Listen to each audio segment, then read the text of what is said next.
in the darkness between the stars, there are places where the Imperium's light has long since guttered out. Battlefields abandoned for millennia, derelict ships drifting through the void, space hulks tumbling through the warp, their corridors choked with the dust of ages.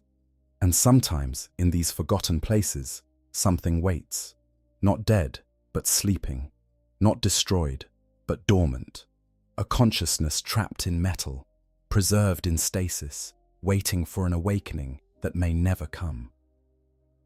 Today we're going to explore what happens when the galaxy's most destructive scavengers encounter one of the Imperium's most revered war machines. When Orks, those brutal green-skinned warriors who live only for the joy of battle and the thrill of a good scrap, stumble across a space marine dreadnought that has been sleeping for 10,000 years. This is a story about the collision of two fundamentally different approaches to war, technology, and existence itself. It's a tale of sacred relics meeting profane hands, of ancient warriors facing an enemy they could never have anticipated, and of the dark comedy that emerges when the galaxy's most careful preservers of tradition encounter its most enthusiastic destroyers of everything. But before we can understand what happens when these two forces meet, we need to understand what each of them truly is. A dreadnought isn't just a weapon, an orc isn't just a warrior, and 10,000 years isn't just a long time. Each of these elements carries weight, history, and implications that ripple across the entire galaxy. So let's begin at the beginning, with the nature of the dreadnought itself, and the terrible honor that is bestowed upon those space marines deemed worthy of entombment within its adamantium shell. The nature of the ancient dreadnought. A space marine dreadnought is many things. To the Imperium, it is a walking shrine, a vessel of honored dead who refuse to die. To the enemies of mankind, it is a nightmare made manifest, an unstoppable engine of destruction that weathers fire that would melt lesser machines and keeps advancing with inexorable purpose. To the space marine chapters themselves, it is both blessing and curse, salvation and damnation, the highest honor and the cruelest fate. When a space marine suffers injuries so catastrophic that even their enhanced biology and the skills of the chapter's apothecaries cannot save them, when their body is shattered beyond any hope of recovery, but some spark of consciousness remains, they are offered a choice that is really no choice at all. They can die with honor, their gene seed harvested to create the next generation of warriors, their name added to the rolls of the fallen. Or they can continue to serve, their broken body interred within the armored sarcophagus of a dreadnought, there to fight on for centuries or even millennia beyond their natural span. The process of entombment is itself a kind of death. What remains of the warrior's body, often little more than a torso, vital organs, and crucially the brain, is placed within a sarcophagus filled with life-sustaining amniotic fluids. Cables and neural interfaces are hardwired directly into their nervous system, creating a mind impulse unit that allows the warrior to control the dreadnought as they once controlled their own body. But it's a pale imitation of life. They cannot feel the weight of a bolter in their hands, cannot sense the ground beneath their feet. Every sensation is filtered through mechanical sensors and translated into data that their brain struggles to process as experience rather than raw information. The dreadnought becomes their body. Its assault cannons and power fists become their limbs. Its optical sensors become their eyes. And slowly, inexorably, the line between marine and machine begins to blur. Many dreadnoughts go mad from the isolation, their consciousness fragmenting under the weight of centuries spent in a metal tomb. Others become cold and distant, their humanity eroding away like stone beneath falling water, until only the warrior's purpose remains. A few, the truly exceptional, manage to hold on to some core of who they were, but even they are changed in ways that make them strangers to the brothers they once knew. Between battles, dreadnoughts sleep, Not the sleep of mortals, with dreams and rest and renewal, but a kind of stasis that is closer to death than slumber. Their consciousness is suppressed, their life support systems reduced to minimal levels, and they are placed in the sacred halls of their chapter's fortress monastery to await the next time they are needed. For some, this might be weeks or months. For others, particularly the most ancient and venerable, it might be decades or even centuries between awakenings. And what happens during that sleep? The body within the sarcophagus continues to age, albeit slowly. The amniotic fluids preserve it, but preservation is not the same as restoration. Neural pathways degrade. Organic tissue becomes increasingly dependent on the mechanical systems that sustain it. Memories begin to fade, especially the older, more human memories that have less and less relevance to a being whose existence has been reduced to the binary of war and sleep.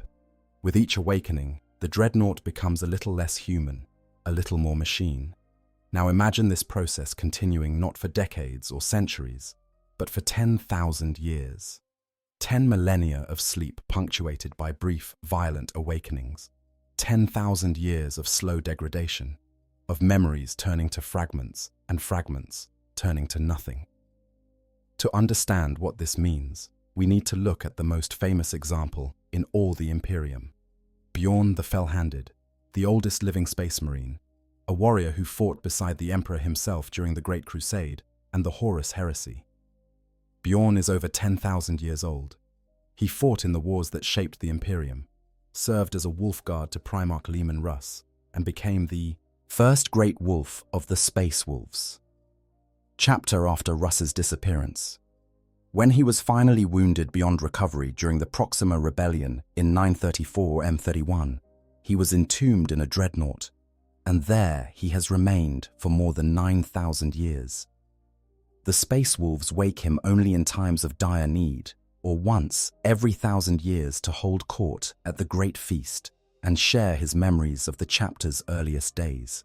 But even Bjorn, carefully maintained by generations of Iron Priests and awakened sparingly to preserve what remains of his consciousness, shows the strain of his impossible age.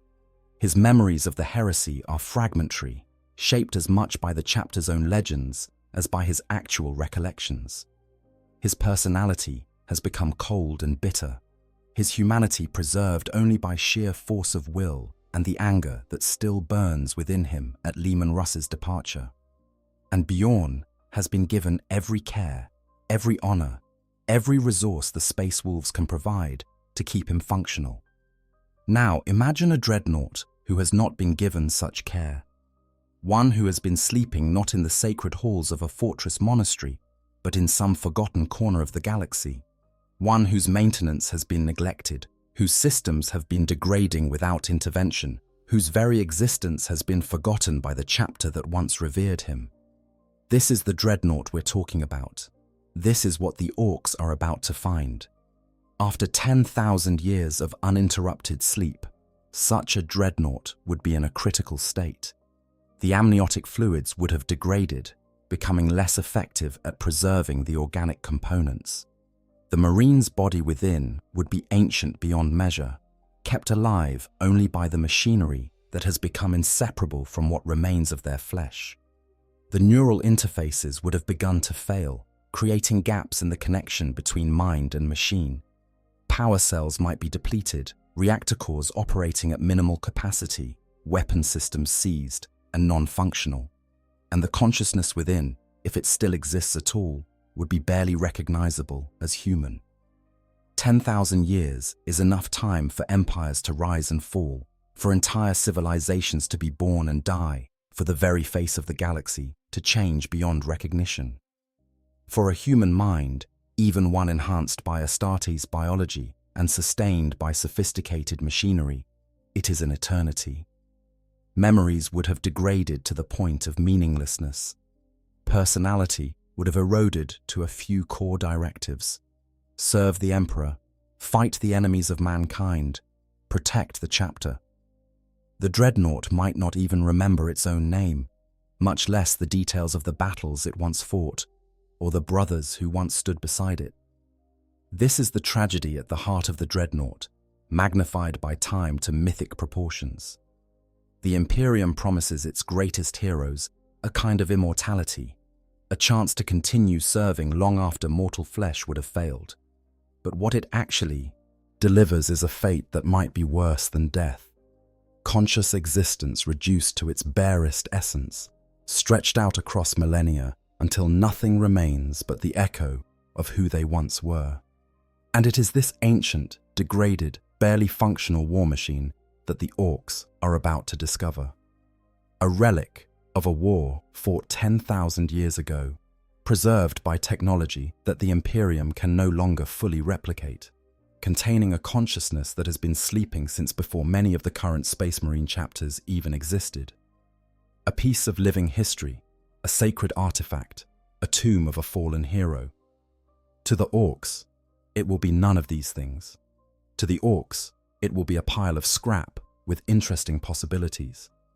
And that's where things get truly fascinating, because to understand what happens next, we need to understand the Orks themselves and what makes them so fundamentally different from every other faction in the galaxy. Understanding the Orks. If you were to ask an Imperial scholar to describe the Orks, they would tell you about a xenos species of green-skinned humanoids, part fungus and part animal, genetically engineered millions of years ago by the Old Ones as living weapons in their war against the Necrons. They would explain the Ork life cycle, how they reproduce through spores released throughout their lives, and especially at death, how these spores grow into a full ecosystem of Orkoids, from the mighty war bosses down to the diminutive Gretchen. They would discuss Ork society's brutal meritocracy, where only the biggest and strongest rise to positions of power, and how this creates an endless cycle of warfare that spreads the Ork species across the galaxy like a green tide. All of this would be accurate, and all of it would miss the essential truth about the Orks, which is this: they are having the time of their lives. While every other species in Warhammer 40,000 struggles under the weight of survival, drowning in the grim darkness of the 41st millennium, the Orks are genuinely, deliriously happy. They were created for war, and war is exactly what they get. Every single day, every moment of their existence is spent either fighting, preparing to fight, or recovering from fighting so they can fight again, and they absolutely love it. This fundamental joy in combat is what makes the Orks so dangerous. They don't fight out of desperation or duty or the pursuit of resources. They fight because fighting is fun. They're not trying to conquer the galaxy or exterminate other species or achieve some grand strategic objective. They just want a good scrap. The bigger the fight, the better. The more dangerous the enemy, the more exciting the challenge. To an Ork, death in battle isn't something to be feared, but something to be celebrated, assuming you even have time to think about it before your head gets blown off. This love of violence is hardwired into Ork biology at a genetic level. The Old Ones didn't just create soldiers, they created a species that would never need motivation, never suffer from low morale, never question whether fighting was worth the cost. An Ork would no more refuse to fight than a human would refuse to breathe. It's not a choice, it's what they are. But here's where it gets interesting. Orks aren't stupid. They're crude, certainly. Brutal, absolutely. Their technology looks like it was assembled by hitting scrap metal with bigger pieces of scrap metal until something vaguely weapon-shaped emerged. Their tactics seem to consist primarily of charging at the enemy while shooting in their general direction. Their idea of strategy is find the biggest fight and get stuck in. But underneath all that apparent simplicity lies a surprising cunning. Orks have an instinctive understanding of tactics that can catch even experienced Imperial commanders off guard. They know when to retreat, when to flank, when to concentrate their forces for a decisive blow. They're experts at reading the flow of battle, at sensing weakness, and exploiting it with brutal efficiency. And they're persistent in a way that makes them incredibly dangerous. If you beat an Ork warband once, they'll just come back bigger and meaner, having learned from the experience and eager for a rematch. This combination of joy in combat genetic predisposition toward violence, and surprising tactical acumen makes the Orks one of the galaxy's most successful species. They're everywhere. They outnumber every other faction by orders of magnitude.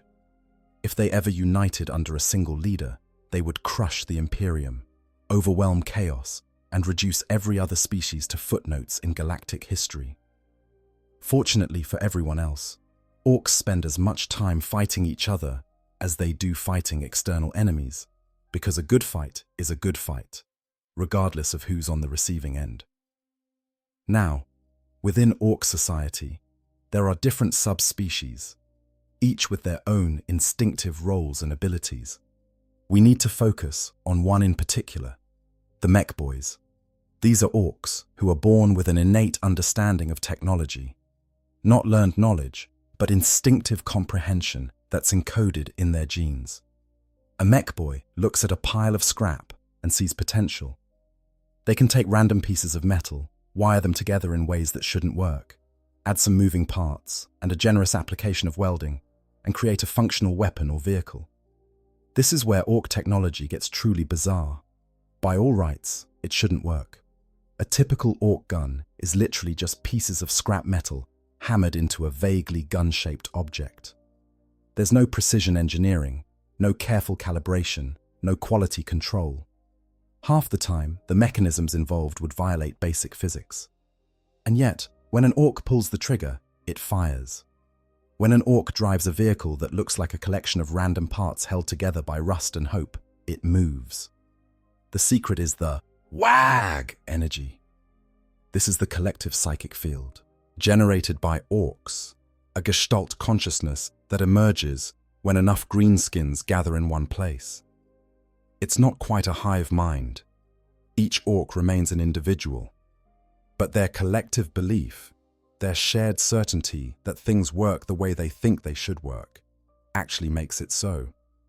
If enough Orks believe that a hunk of metal is a gun, it becomes a gun. If they believe that painting something red makes it go faster, red vehicles actually do go faster. Reality itself bends to accommodate Ork expectations. This has profound implications for what happens when Orks encounter technology they don't understand. To an Ork, particularly a mech boy, everything is potentially useful. That advanced plasma reactor could probably be rigged to make a bigger gun. That sophisticated targeting system might work better as part of a vehicle. That priceless relic crafted by master artificers over decades of patient labor. Good source of scrap metal. Orks don't recognize the difference between sacred and profane, between ancient and new, between carefully preserved and ready for the scrap heap.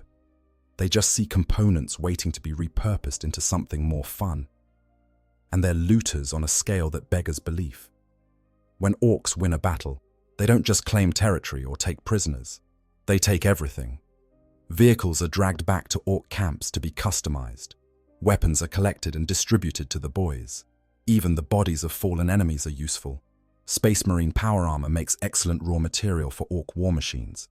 The Death Skulls clan, in particular, have elevated looting to an art form. They're famous for being able to loot something, repair it, modify it, and use it against its former owners, all within the same battle. There's a legendary Ork looter named Grabber Gutsbag, who supposedly managed to loot an Imperial Titan. A Titan, a war machine the size of a building, crewed by dozens of personnel, equipped with weapons that can level cities. Somehow, Gutsbag and his crew managed to capture one, get it running with Ork modifications, and presumably used it to cause tremendous mayhem before it exploded, as Ork technology inevitably does. Whether this story is actually true or just Ork bragging doesn't really matter. The point is that Orks will loot anything if they think it might be useful, and they have a remarkably broad definition of useful. This brings us to the mech boy's actual capabilities. When a mech boy examines a piece of technology, they don't understand it the way an Imperial tech priest would, through study and prayer and consultation with ancient texts. They understand it instinctively, in the same way a human understands how to walk or breathe.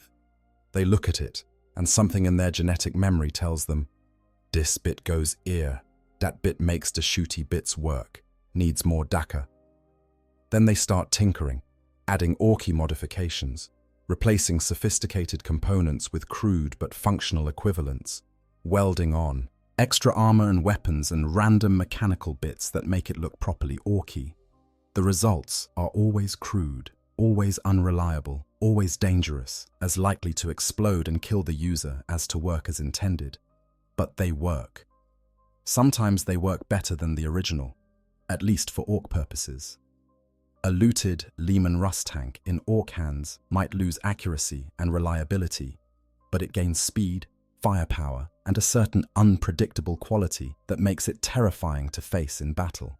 The tank doesn't know it's been downgraded. The Orks don't care. And the WAG energy makes up the difference.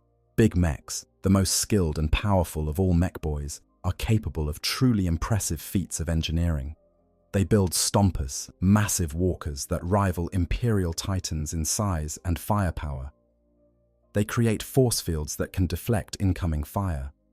They construct teleportation devices that bore holes through reality itself, allowing Orks to appear behind enemy lines or inside fortifications.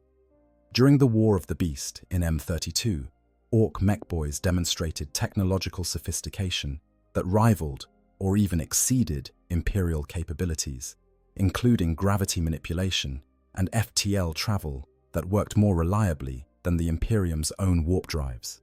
This is what we're dealing with. Not primitive savages who would be baffled by advanced technology, but instinctive engineers who can take anything apart and put it back together in a way that suits their purposes. Not ignorant brutes who would fail to recognize value, but consummate scavengers who see potential in everything.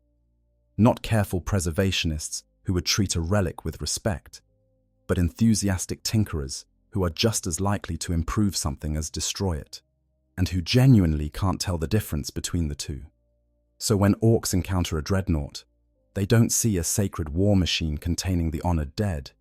They see a really, really interesting piece of scrap, a box full of gubbins and worky bits, a walker that could be made to work again with some proper Orky modifications, a source of components that could be stripped out and used to build something even better. And if there's something alive inside, well, that's just a bonus. Maybe they can make it fight for them. Maybe they can figure out how the Humies got a body to work inside a metal box. Maybe they'll just use it for target practice. The collision between these two worldviews, between the Space Marines' reverence for their honored dead and the Orks' cheerful disregard for anything that isn't immediately useful, creates a scenario that is simultaneously tragic and absurd, sacred and profane. A moment where 10,000 years of careful preservation meets the galaxy's most destructive force of nature. And it begins with the discovery. The discovery. How Orks find a sleeping Dreadnought. The galaxy is vast beyond human comprehension. There are 1 million worlds in the Imperium alone, and countless more beyond its borders in the dark, spaces between the stars. In this immensity, things get lost. Battlefields are abandoned when the war moves elsewhere. Their dead left where they fell. Ships are destroyed in void combat, and their wreckage scatters across light years of empty space. Space hulks, those massive conglomerations of vessels fused together by warp energies, drift through the Imperium with holds full of treasures and horrors in equal measure. Any of these could contain a Dreadnought that has been sleeping for 10,000 years. Maybe it was part of a chapter that went on crusade during the Horus Heresy and never returned, its members lost to some disaster that the Imperium's records have long since forgotten. Maybe it was stationed at an outpost that fell to Xenos attack, and in the chaos of evacuation, the Dreadnought was left behind in its stasis chamber. Maybe it was aboard a ship that was pulled into the warp during a catastrophic Geller field failure, spending subjective seconds in transit while 10 millennia passed in real space. Or maybe, most tragically, it was simply forgotten. The chapter that built it was destroyed. Its successor chapter never knew the Dreadnought existed, and the facility where it slept was lost to administrative oversight or classified so heavily that the location became a secret kept by people who eventually died without passing it on. In the Imperium's vast bureaucracy, where records are kept on records, and the act of finding information can take longer than a human lifetime, such things happen more often than anyone wants to admit. However it happened, our Dreadnought has been sleeping alone and unmaintained for 10,000 years. Its stasis chamber sits in darkness, power supplied by reactors that were built to last for eternity, but are finally beginning to fail. Warning lights that once would have indicated system malfunctions have long since burned out. The sacred oils and unguents that tech priests should have applied to the machine spirit's housing have dried to flakes. Dust, incredibly, has accumulated even in this sealed environment, settling on surfaces that no human has touched since the Horus heresy. And then the Orks arrive. The scenario doesn't really matter. Maybe they're scavenging a space hulk that recently emerged from the warp, tearing through corridors in search of anything valuable or interesting. Maybe they've conquered a world that turns out to have ancient Imperial facilities beneath its surface, and they're enthusiastically looting everything they find. Maybe they're just poking around in a derelict ship that they spotted drifting through space. The specifics are less important than what happens next. An Ork, probably a relatively low-ranking one, because the important Orks are busy fighting, is rummaging through some dark corridor or forgotten chamber. They're looking for loot, as Orks always are. Anything that might be useful, anything that might be valuable, anything that might explode in an entertaining way. And they find it. A chamber, larger than most, with a massive shape in its center. Even covered in dust and powered down, the Dreadnought is unmistakably a war machine. The Ork's eyes light up. This is good. This is very good. This is the kind of find that might earn respect from the boss, or at least bragging rights with the other boys. The Ork approaches cautiously, which for an Ork means they don't immediately hit it with something. They walk around the Dreadnought, studying its shape. Even dormant, it's impressive. Easily twice as tall as the Ork, broad and heavily armored, with weapon systems that are clearly designed for maximum destruction. The Ork can appreciate that. They might not understand what a Dreadnought is, might not recognize the chapter insignia or the honor scrolls that decorate its chassis, but they know a weapon when they see one. Now, here's where Ork psychology comes into play. An Ork's first instinct, when encountering something new, is to figure out if it can be fought, eaten, or looted. The Dreadnought is clearly too big to eat and doesn't appear to be immediately hostile, which leaves looting. But what kind of loot? The Ork runs their hands over the Dreadnought's surface, feeling the texture of ancient ceramite, tracing the lines where armor plates join.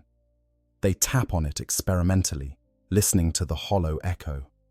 They peer at the weapon systems, trying to figure out how they work. This is when the Ork would likely start calling for others. Maybe they yell for their mates to come see what they've found. Maybe they go fetch a mech boy, knowing that the more mechanically inclined Orks will be better at figuring out what this thing is and what can be done with it.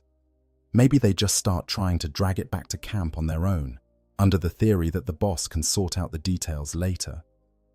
Regardless, word spreads quickly through the Ork warband. Someone's found something really good. When a mech boy arrives on the scene, the whole situation shifts. While regular Orks see the Dreadnought as an interesting piece of scrap, a mech boy sees something far more intriguing. This is sophisticated technology, far beyond anything the Orks normally encounter. It's got worky bits that the mech boy can almost understand, systems that speak to something deep in their genetic memory, components that could be repurposed or modified, or maybe even made to work again. The mech boy circles the Dreadnought like a predator sizing up prey, but their attention is different from the earlier Orks' crude curiosity. They're looking for access points, for weak spots in the armor that might let them get inside and see how it works. They're studying the weapon systems, trying to understand the mechanisms. They're running calculations in their head, though they wouldn't call it that. They're just feeling out what could be done with this find. Eventually, inevitably, the mech boy will find a way to open some part of the Dreadnought's chassis. Maybe they pry off an access panel. Maybe they cut through a weakened section of armor with a welding torch. Maybe they just hit it with a wrench until something comes loose, because that's a time-honored Ork engineering technique. And when they do, when they get their first look at the systems inside, their excitement builds to a fever pitch. Because this isn't just a dead machine. The reactor is still running, even if barely. There are power conduits still carrying current, if just a trickle. There are systems in standby mode, waiting for activation signals. And at the center of it all, if the mech boy looks closely enough, there's something that might be alive. The sarcophagus, sealed and mysterious, with its own power supply and life support systems that are still, incredibly, functioning after 10,000 years. Now the mech boy faces a decision that will determine everything that follows. They could tear the Dreadnought apart for components. This would be the simple choice, the safe choice. Strip out the weapons, salvage the armor plating, see if any of the systems can be retrofitted into Ork vehicles. It's what most mech boys would do with any other piece of Imperial technology they find. But this isn't most technology. This is something special, something that might be made to work again. And that's when the mech boy makes the fateful decision that sets everything in motion. They decide to try to wake it up, not out of kindness or respect or any desire to help the Marine within, but because a working war machine is better than a pile of scrap. Because figuring out how to make it function would be a technical achievement worth bragging about. Because maybe, just maybe, they can make it fight for the Orks. And once that decision is made, once the mech boy commits to trying to activate rather than dismantle, the real story begins. Mech boy analysis and initial tinkering. The mech boy's first task is to understand what they're dealing with, and this is where Ork engineering gets both fascinating and terrifying. When an Imperial tech priest examines a piece of ancient technology, they approach it with reverence and caution. They consult data files and prayer books. They perform the proper rituals to appease the machine's spirit. They carefully trace every circuit and connection before attempting any repairs. It's a slow, methodical process that treats the machine as something almost sacred. A mech boy's approach is somewhat different. They poke things to see what happens. They connect random wires and pull levers. They hit components with wrenches to see if that makes them work better. It's not that they're careless, exactly. They have an intuitive understanding of what they're doing that's encoded in their genes. But their methods look, to an outside observer, like the mechanical equivalent of conducting surgery with a chainsaw. And somehow, impossibly, it often works. Looking at the Dreadnought, the mech boy can identify different systems, even if they don't fully understand their purpose. There's clearly a power source, probably in the torso section. There are weapon systems mounted on the arms, though they're different from Ork weapons in ways that make the mech boy itch to modify them. There are locomotion systems in the legs, sophisticated servos and pistons that allow the Dreadnought to walk. And there's that strange sealed box in the center, the sarcophagus, which has its own power supply and seems to be the most important part of the whole assembly. The mech boy starts with the obvious stuff, the systems they can understand through Orky intuition. The reactor needs more power, so they rig up some additional power cells, wiring them in with complete disregard for safety protocols or compatibility issues. The weapon systems need maintenance, so they pry off covering panels and start tinkering with the mechanisms inside. Some components are clearly broken, corroded by age or seized from lack of use, so the mech boy replaces them with Ork equivalents. A precision servo gets swapped for a crude hydraulic system. A sophisticated targeting array gets replaced with something the mech boy hammered together from spare parts. With each modification, the Dreadnought becomes a little more Orky and a little less Imperial. The changes are crude, but functional. The targeting system might lose accuracy, but it gains a certain robustness that makes it less likely to fail completely. The power system might be less efficient, but it's easier to maintain and can be repaired with whatever materials are at hand. The locomotion systems might lose some of their sophisticated balance algorithms, but they become simpler and more powerful. And here's where the WAG energy becomes crucial. The mech boy believes their modifications will work. They're absolutely certain that replacing this sophisticated Imperial component with a chunk of welded scrap is an improvement. And because they believe it, because that belief is reinforced by the collective psychic field of all the Orks nearby, it becomes true.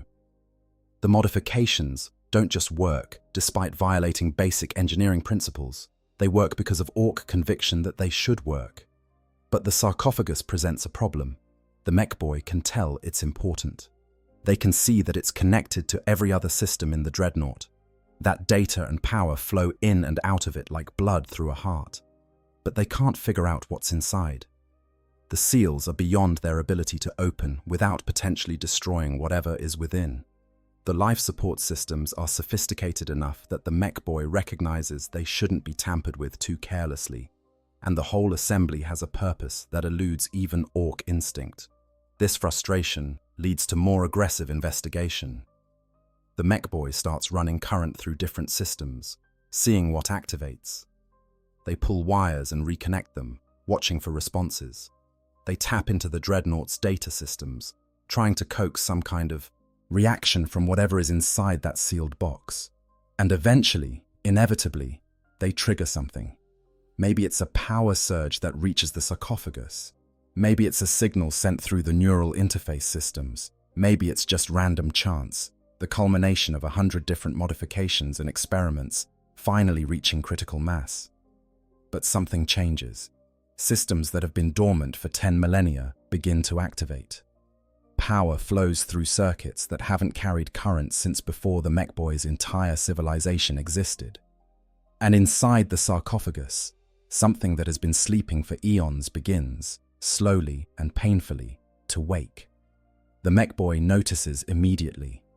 There are new readings on jury-rigged displays. Power consumption spikes.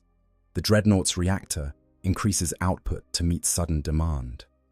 Systems begin running startup sequences, their protocols ancient beyond measure but still functional.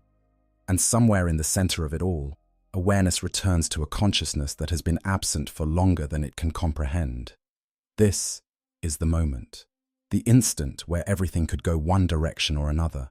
The Dreadnought could wake fully, its systems coming online in a cascade that the mech boy can barely control. Or it could fail to wake completely, leaving it in some liminal state between dormancy and consciousness. Or the whole thing could catastrophically fail, 10,000 years of degradation finally reaching the breaking point. The mech boy doesn't care about any of this. They're too excited, too focused on the technical achievement they've just accomplished. They've woken up an ancient war machine. They've brought a dormant system back to life through nothing but Orky ingenuity and a willingness to ignore safety warnings. This is exactly the kind of accomplishment that could elevate a mech boy's status, that could earn them recognition and respect, and maybe a spot as a big mech in their own right. But they've also done something else, something they don't understand and couldn't appreciate even if they did. They've woken something that hasn't seen the universe for 10,000 years. They've returned consciousness to a being that has been effectively dead, that might have preferred to stay dead, that has no context for understanding what's happening to it. They've roused a space marine whose last memory might be of the Horus heresy, whose chapter might no longer exist, whose entire world might have changed beyond recognition. And what happens next depends entirely on whether that consciousness can orient itself enough to respond, whether the systems are functional enough to obey commands from a mind that barely remembers how to give them, whether 10 millennia of sleep have left enough of the original marine intact to mount any kind of coherent reaction. This is where our story truly splits, where different scenarios diverge based on that critical question. Does the ancient warrior wake up enough to fight back? Scenario 1. The Awakening. Consciousness returns like fire through frozen nerves. Not the gentle awakening of sleep ended, but something violent, a forced reactivation that drags awareness, kicking and screaming back into existence. For a moment, there is only sensation without understanding. Input from sensors that haven't transmitted data in 10,000 years. Power flowing through systems that have been dormant since before the fall of civilizations. The mechanical pulse of a reactor core that has been running on minimal power for so long, it has forgotten how to operate at full capacity. Then, slowly, painfully, understanding begins to coalesce. The consciousness within the sarcophagus starts to process what it's experiencing. But the process is like trying to remember a language you haven't spoken since childhood, or recall the face of someone you knew in a dream. The neural pathways are there, but they're degraded, corroded by time and disuse. Memories that should be immediate are distant and fragmentary. Knowledge that should be instinctive requires conscious effort to access. The Marine doesn't remember their name at first. They don't remember their chapter, or which campaign they were fighting, or how they came to be in this metal tomb. They don't remember being wounded, being entombed, being put into stasis sleep. All of that is gone, lost to the erosion of 10 millennia. What remains is something more fundamental: purpose, duty, the core imperatives that have been drilled so deep into Space Marine psychology that not even 10,000 years of sleep can erase them. Fight, protect, serve. These aren't thoughts so much as directives, hardwired into the very structure of their consciousness. And alongside them, a newer sensation: danger. The Dreadnought sensors are feeding information to a brain that hasn't processed external data in ages, and that information screams of wrongness. The power signature is all wrong, modified by crude hands. The weapon systems have been altered, their sophisticated mechanisms replaced with something that the Marines' tactical knowledge recognizes as profoundly inferior. And there are life signs, multiple contacts, Xenos, the sensors identify with ancient certainty. Orks, the realization brings something approaching clarity. Orks, the enemy, the threat, the species that exists only to fight and destroy and spread across the galaxy like a green plague. The Marine doesn't need to remember their name or their chapter or anything about their past to know what to do about Orks. You kill them, all of them, as quickly and efficiently as possible. But the Dreadnought doesn't respond the way it should. The Marine tries to activate weapon systems and gets error codes that their sleep-addled mind can barely process. They try to move and the servos respond sluggishly, fighting against modifications that have altered their operation. The targeting systems are completely non-functional, or rather they're functional in a way that makes no sense, recalibrated for Ork accuracy standards that might as well be random chance. Everything has been changed, modified, ruined by ignorant hands.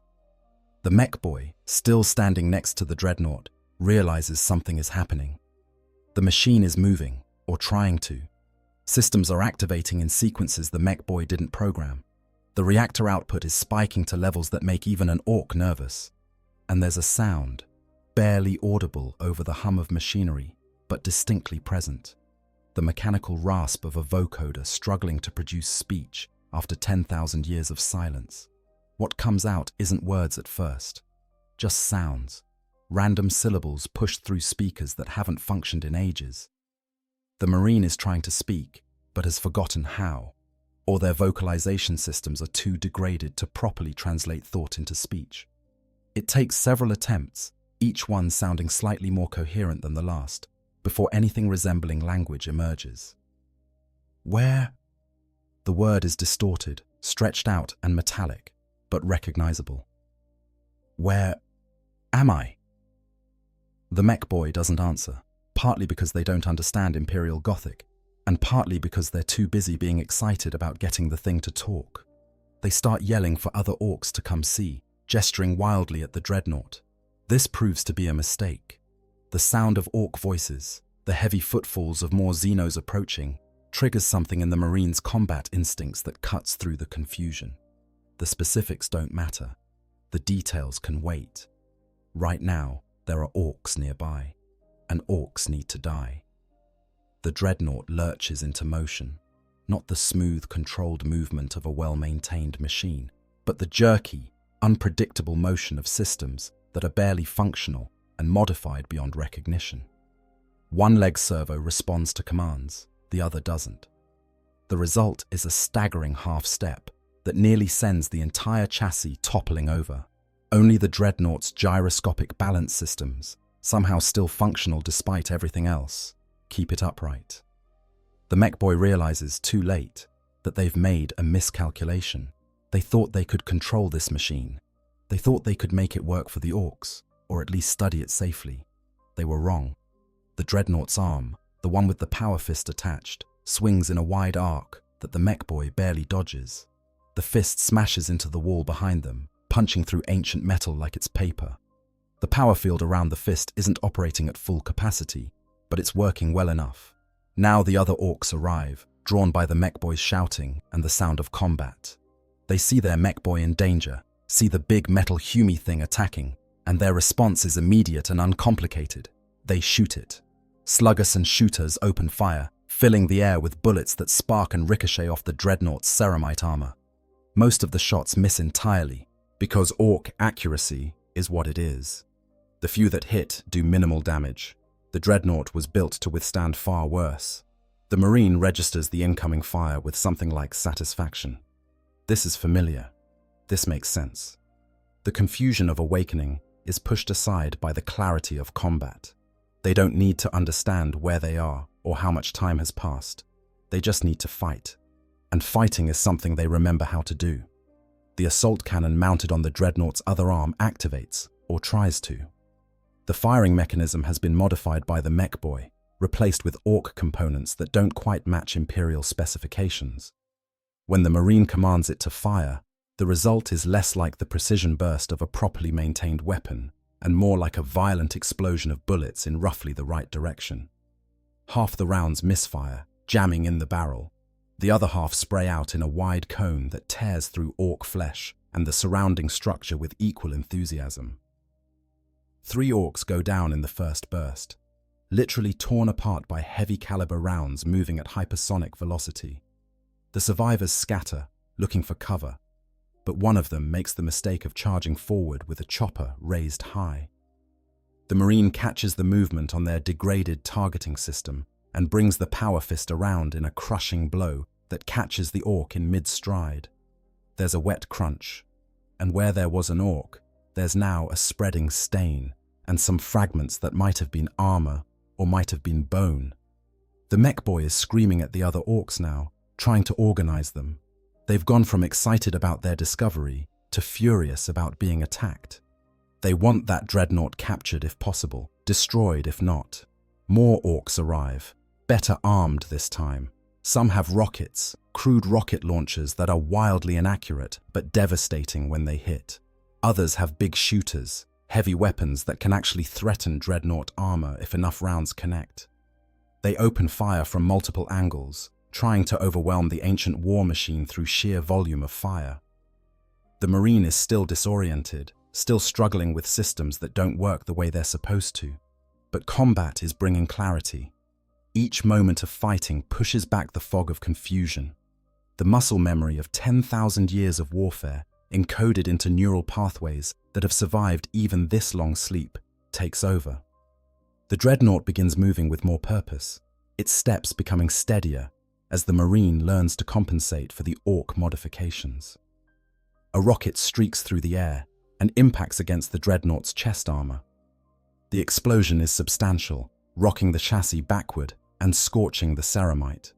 Warning indicators flash across the Marine's awareness, but the armor holds. It was built to withstand direct hits from las cannons and plasma weapons. A crude Ork rocket, while destructive, isn't enough to penetrate to the sarcophagus within.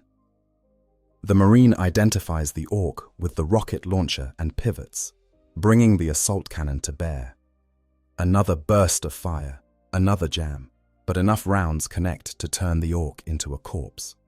The cannon's barrel is glowing red now, overheating from the strain of operation after so long dormant. The Marine can feel the weapon system's machine spirit protesting. Or maybe it's just mechanical stress, translated into sensory data. Either way, the weapon needs a moment to cool. That moment is when the real problem appears. A new Ork enters the chamber, bigger than the others. This is a boss, An Ork who has survived long enough and fought hard enough to grow to truly impressive size. They're wearing heavy armor, proper ARD armor that might actually slow down incoming fire, and they're carrying a power claw that crackles with barely contained energy. And they're not running toward the Dreadnought with wild abandon like the smaller Orks. They're approaching carefully, deliberately, sizing up their opponent.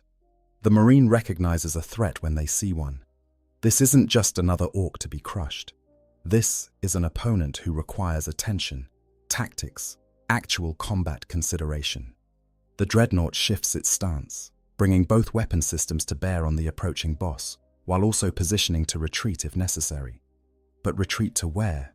The Marine still doesn't know where they are, what the layout of this place might be, whether there's even an exit that could accommodate their bulk. The boss rushes forward with surprising speed for something their size. The power claw comes down in an overhead arc that the Marine barely manages to block with their power fist. The two weapons meet with a shower of sparks and a screech of tortured metal. The boss is strong, incredibly strong, pushing down with force that makes the Dreadnought's arm servos scream in protest. But the Marine has the advantage of leverage and better positioning. They twist, redirecting the boss's momentum, and bring their other arm around in a crushing blow that catches the Ork in the side. The assault cannon, still too hot to fire properly, makes for an excellent club.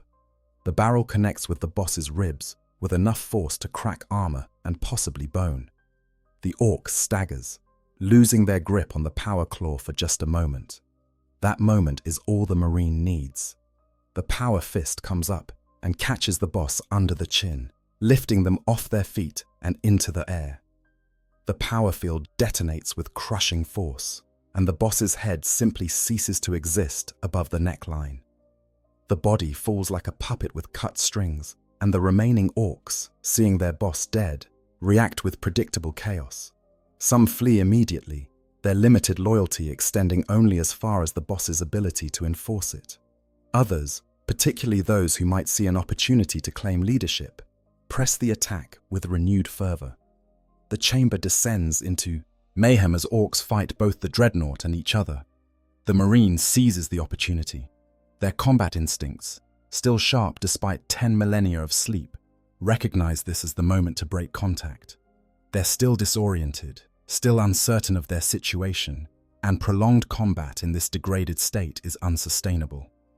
The assault cannon is nearly destroyed from overheating.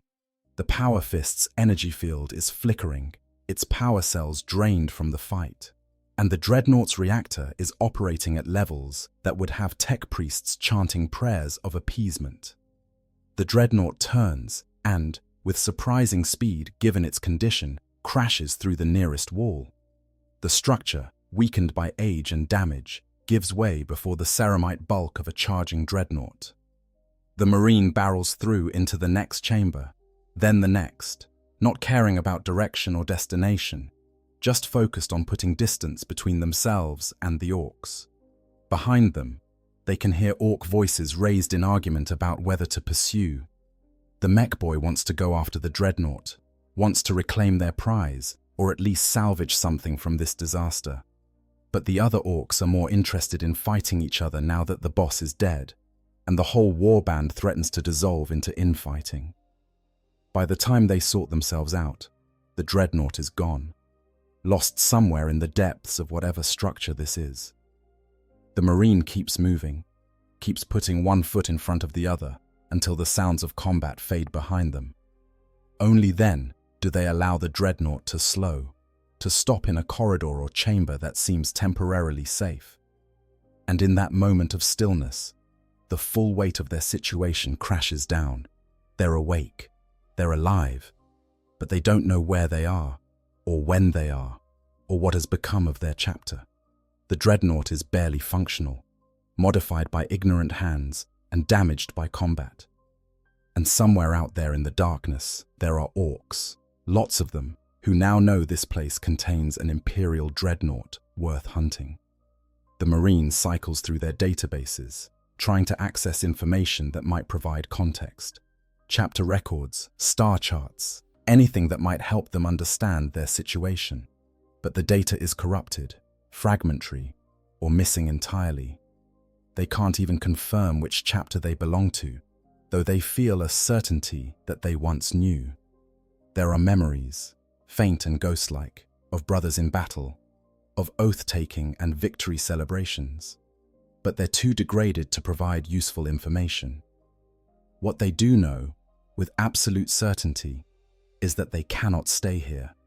The Orks will come looking, more enemies might arrive, and in their current state, prolonged combat is impossible. They need to find a way out of this place, need to reach Imperial space, need to make contact with forces that can extract them and perhaps restore some of what has been lost. But how? The question goes unanswered as the Dreadnought's systems, pushed beyond their limits by the awakening and combat, begin to fail. Warning indicators cascade across the Marine's awareness. The reactor is overheating. The leg servos are seizing from stress. The weapon systems are non-functional. And the life support systems within the sarcophagus are fluctuating in ways that would be alarming if the Marine had enough cognitive capacity left to be alarmed. The last thing the Marine thinks, before their consciousness begins to fade again, is a simple hope that they wake the next time somewhere safer, somewhere they can be properly maintained, somewhere that someone remembers who they were before the long sleep began. Then the darkness returns, and the Dreadnought stands silent once more, a statue in the dark, waiting to see whether rescue or destruction finds it first. Scenario 2. Failure to wake, Ork modifications. But let's consider the alternative scenario, the one where the awakening doesn't quite work, where the mech boy's tinkering manages to activate some systems, but not enough to restore consciousness, where the Marine within the sarcophagus stirs but doesn't wake, caught in a twilight state between sleep and awareness that is perhaps the cruelest fate of all. The mech boy notices the power surge, sees the indicators that suggest the Dreadnought is trying to activate, and waits expectantly for it to move. Seconds pass, then minutes. The power levels stabilize, but nothing else happens. The Dreadnought remains inert, its weapon systems unmoving, its sensors inactive. Whatever consciousness might exist within the sarcophagus isn't responding to external stimuli. Frustration builds in the mech boy. They've done everything right, by Ork standards. They've rewired the power systems, replaced broken components, activated every switch and lever they could find. The thing should be working, but it's not. It's just sitting there, dead as a rock despite all the energy flowing through it. This is unacceptable. The mech boy makes a decision. If they can't wake it up, they'll take it apart instead. There's clearly valuable technology here, components that could be repurposed for other projects. The weapons alone would be worth the effort. That assault cannon could probably be mounted on a truck. The Power Fist's energy field generator might work in a Def Dread. The armor plating could be melted down and reforged into something more orky. This isn't a total loss, it's just a change of plans. They call for assistance, and soon a whole crew of Orks arrives with cutting torches and power tools. The mech boy directs them with surprising competence, pointing out which sections to cut into first, which components to be careful with, which parts can just be torn out and tossed aside. The Orks set to work with enthusiasm, because destroying things is fun, even when you're supposed to be salvaging them. The first thing to go is the assault cannon. The mech boy wants it intact, so they spend time carefully disconnecting it from the mounting brackets and power feeds. It takes longer than they'd like, and the mech boy curses several times when bolts refuse to turn, or connections prove more complex than expected. But eventually the weapon comes free, and it's handed down to waiting Orks, who carry it off to be mounted on whatever vehicle the mech boy has in mind for it. Next is the armor. This is less delicate work. Orks with plasma cutters start carving sections of ceramite away from the underlying structure. The armor is thick, built to withstand punishment that would destroy normal vehicles, so the process takes time. But the Orks are persistent, and slowly the Dreadnought is stripped of its protective shell. Each piece is evaluated. This section is melted and bent, not worth keeping. This one is mostly intact and can be reused. This one has interesting markings that some boss might want as a trophy. As the armor comes off, the internal structure is revealed. The Orks can see the servos and pistons that allow the Dreadnought to walk, the power conduits that feed energy to its systems, the sophisticated gyroscopes that maintain balance. Most of it is beyond their understanding, but some components are recognizable. That looks like it might work in a killer can. That bit could probably replace the damaged servo in the big mech's workshop. That piece looks like it would make a good hat. Eventually, they reach the sarcophagus. The mech boy approaches it carefully, more carefully than they've approached anything else in this salvage operation. This is clearly the important bit, the central component that everything else connects to. They can see the life support feeds, still running on reserve power. They can see the neural interface cables, severed now from the systems they once controlled. And they can see the seals, sophisticated locks that would require knowledge the mech boy doesn't possess to open properly. The mech boy makes a decision that will haunt no one, because no one will ever know to be haunted by it. They decide to open the sarcophagus, not to help whoever might be inside, but because they're curious, because they want to see how the Humies managed to fit a living thing inside a metal box, because there might be useful biological components that could be studied or repurposed. They approach it like they'd approach any other technical problem, with enthusiasm and a complete lack of reverence. The seals prove challenging. The mech boy tries several approaches, prying at the edges with a crowbar, cutting through with a plasma torch, hitting it with increasingly larger wrenches. Nothing works. The sarcophagus is sealed tighter than anything they've encountered. It's only when they rig up an electrical surge, sending massive current through the locking mechanisms, that something gives way. There's a hiss of escaping pressure, a sound like ancient pneumatics finally releasing, and the sarcophagus begins to open. What the Orks see inside defies easy description. The marine within is ancient beyond measure, their body reduced to a remnant of what it once was. The amniotic fluids have kept them alive, but barely.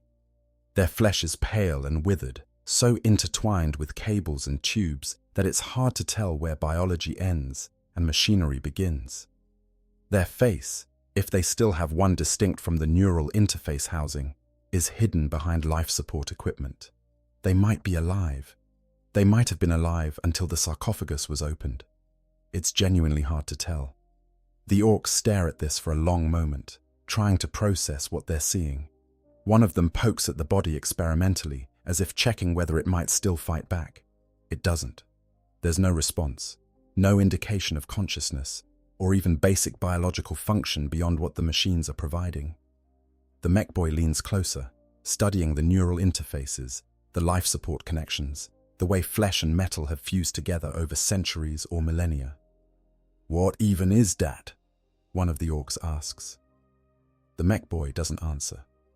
They're too focused on trying to understand the technology they're looking at. The neural interfaces are sophisticated beyond anything Ork science could replicate.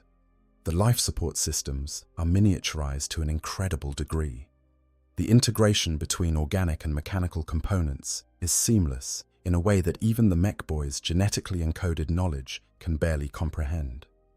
This is the work of a civilization that has forgotten more about biomechanical engineering than the Orks will ever know. Eventually, the mech boy gives up trying to understand it and just starts disconnecting things. The cables are cut, the tubes are severed, the life support systems are powered down and removed for study. What remains is a body that might once have been a space marine, reduced to its most basic components, and left to whatever fate awaits organic matter that has been sustained by machinery for longer than memory. The rest of the Dreadnought is stripped down to bare metal. The servos are removed and taken to the mech boy's workshop. The power cells are salvaged and distributed among various projects. The gyroscopes are examined with great interest before being installed in a death dread that keeps falling over. Even the chassis itself, the basic frame that once housed a warrior honored above all others, is cut apart and melted down for raw materials. Within days, there's nothing left of the Dreadnought but scattered components in Ork workshops across their settlement. The assault cannon gets mounted on a truck and performs admirably until it explodes from overheating, taking half the truck with it. The armor plating becomes part of a big mech's personal quarters, decorating the walls like trophies. The servos find their way into a dozen different machines, each one operating slightly better than it did before, at least until the inevitable Ork tech failure occurs.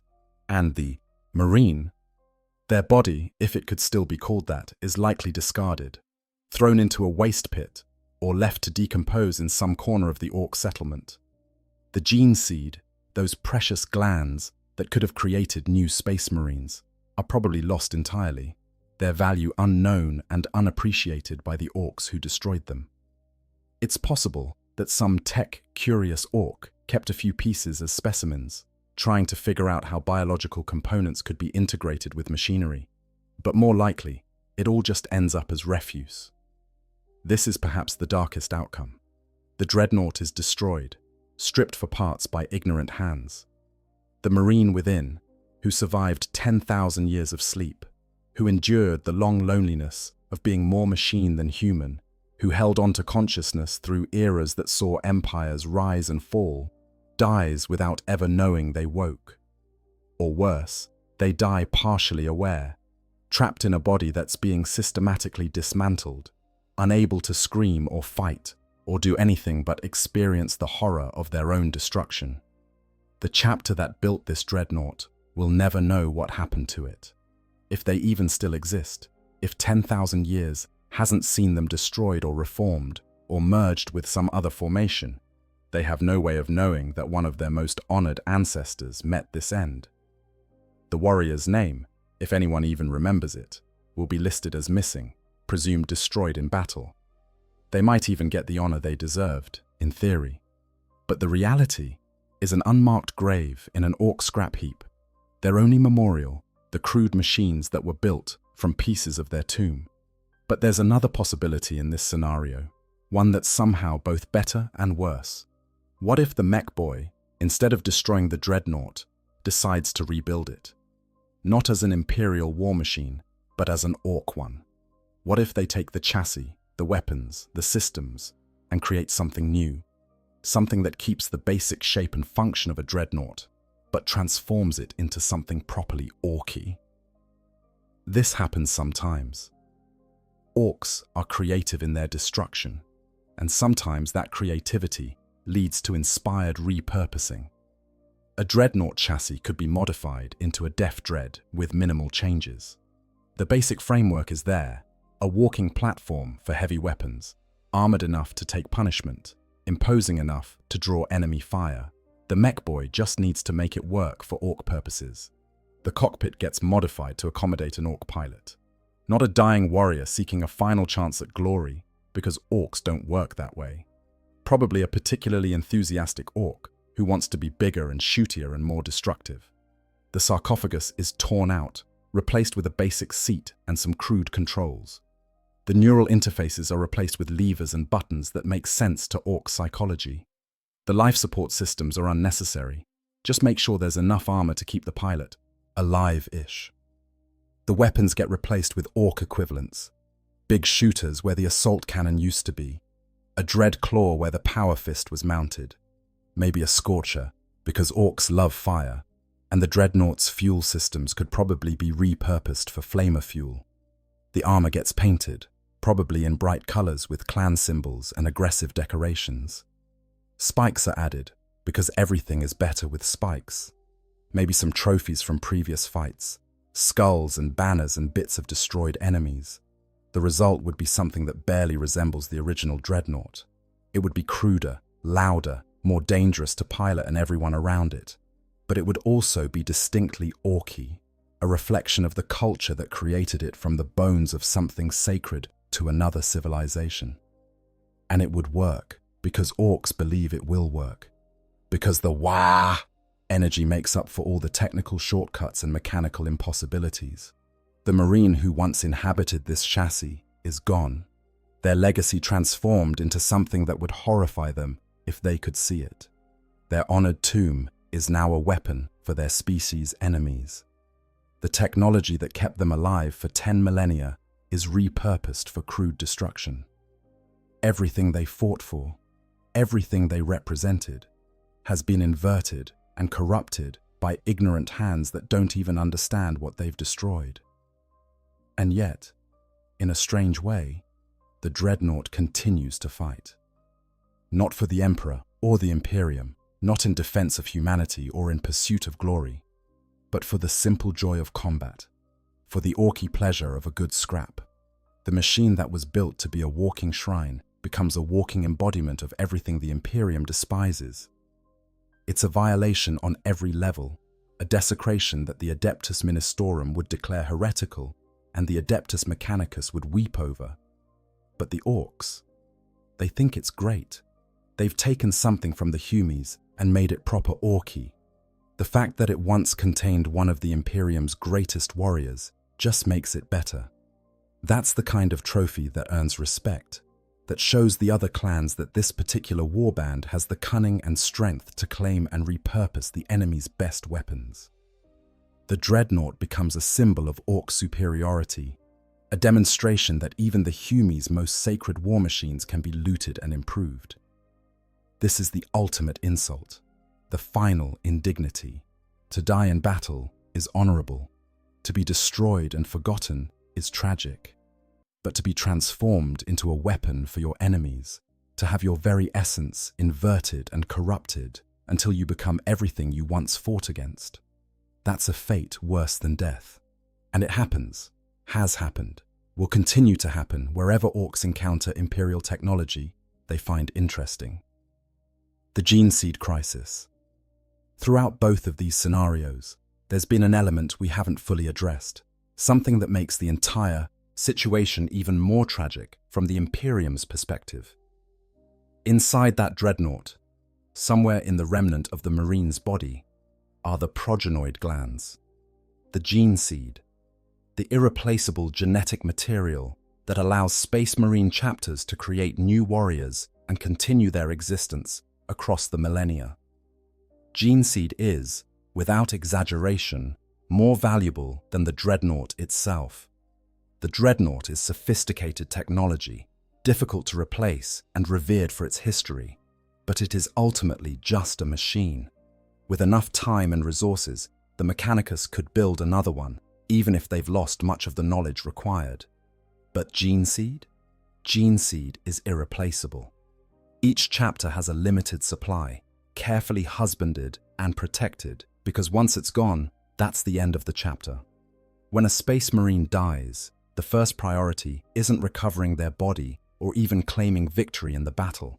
It's extracting the gene seed. Apothecaries carry specialized equipment, the reductor, specifically for this purpose. They will brave impossible danger, fight through enemy lines, endure horrific conditions, all to recover the progenoid glands from fallen brothers. Because every gene seed lost is a potential future Marine who will never exist, a gap in the chapter that can never be filled. Now consider our Dreadnought. The Marine inside has been entombed for 10,000 years, which means their gene seed has been sitting dormant all that time. In theory, it should still be viable. The life support systems that preserved the Marine's body would also preserve the progenoid glands, the amniotic fluids, the stasis fields, the sophisticated biomechanical integration. All of it should keep the gene seed functional indefinitely. This is one of the reasons chapters are sometimes willing to recover Dreadnoughts from battlefields, even when the Marine inside is clearly beyond recovery. The gene seed alone makes the effort worthwhile. But 10,000 years is a long time. Even in perfect conditions, there might be degradation. The glands might have calcified or degraded. The genetic material might have become corrupted by cosmic radiation that penetrated even the Dreadnought's shielding. The very age of the organic tissue might have caused mutations that would make the gene seed unusable. There's no way to know without examination by trained apothecaries using sophisticated equipment. And the Orks? They have no idea any of this exists. When they open the sarcophagus, when they cut into the Marine's body, they're not looking for gene seed. They wouldn't recognize it if they found it. To an Ork, the progenoid glands are just more biological components, slightly more interesting than kidneys or lungs, but not by much. They might keep them as curiosities, trying to figure out what purpose they serve. Or they might just discard them as useless organic matter. This is the real tragedy. Not just the loss of the Dreadnought, or even the death of the Marine, but the loss of gene seed that could have created dozens of new Space Marines. That could have helped rebuild a chapter that suffered heavy casualties. That could have carried the genetic legacy of a Primarch forward into future generations. All of it destroyed by ignorance, by hands that didn't know what they were destroying and wouldn't care if they did. If word of this reached the Imperium, if somehow information filtered back about a Dreadnought lost to Orks, the response would be immediate and overwhelming. Not just to recover the Dreadnought or avenge the Marine, though both of those would be important, but to secure the gene seed before it's lost forever. A chapter might send its entire force to attack the Orc settlement. The Inquisition might get involved, declaring the recovery of this genetic material worth any cost. The Mechanicus would provide support, both for the technology and for the biological specimens, but the Imperium would probably never know. How could they? The Dreadnought has been missing for 10,000 years. The chapter that built it might not even exist anymore, having been destroyed or reformed, or simply changed so much that they're unrecognizable. The records of where it was stationed, what campaign it was fighting, how it came to be lost, all of that could be buried in archives that would take centuries to search. And even if someone did notice the discrepancy, even if some diligent record keeper realized that a Dreadnought was unaccounted for, there would be no way to know where it ended up. So the gene seed is lost.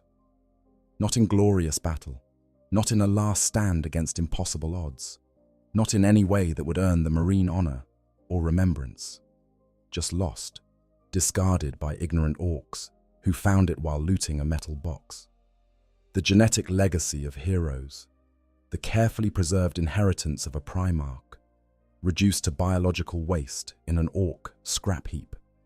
And even if, by some miracle, the gene seed survived the Orcs' tampering, even if it was somehow preserved intact and could theoretically still be recovered, it would require the Imperium to find the Orc settlement, identify which pile of biological refuse might contain progenoid glands, and extract them before degradation sets in. The likelihood of all of this happening is so small as to be effectively zero. The gene seed is gone. 40 or 50 potential Space Marines, the warriors who could have been created from those progenoids, will never exist. The chapter's genetic diversity is permanently reduced. A piece of the Imperium's inheritance is lost forever. This is what makes the entire scenario so perfectly, horribly appropriate for Warhammer 40,000. It's not just that bad things happen, it's that they happen in ways that are mundane, preventable, and utterly pointless. The Dreadnought isn't destroyed in heroic last stand. The Marine doesn't die defending something important. The gene seed isn't lost to enemies who understand its value and sought it deliberately. It all just happens because the Imperium is too vast to keep track of everything, because sometimes things get lost and forgotten, and because the Orcs don't care about any of it. Broader implications and historical precedents. This scenario, terrible as it is for the individuals involved, is far from unique. The galaxy has seen countless similar situations, moments where ancient technology meets ignorant hands, where the sacred encounters the profane, where what should have been preserved for eternity instead ends up destroyed or corrupted beyond recognition. We can look to the Horus heresy itself for precedent.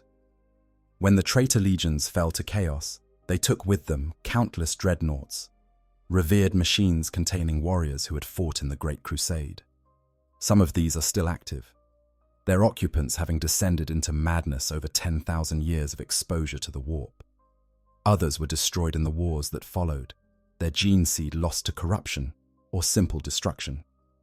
The Imperium mourns these losses, not just for the warriors who fell, but for what they represented. A direct connection to the golden age of the Crusade, when the Emperor still walked among men. Or consider the Iron Hands chapter, who lost the majority of their dreadnoughts during the drop site massacre on Ishtvan V.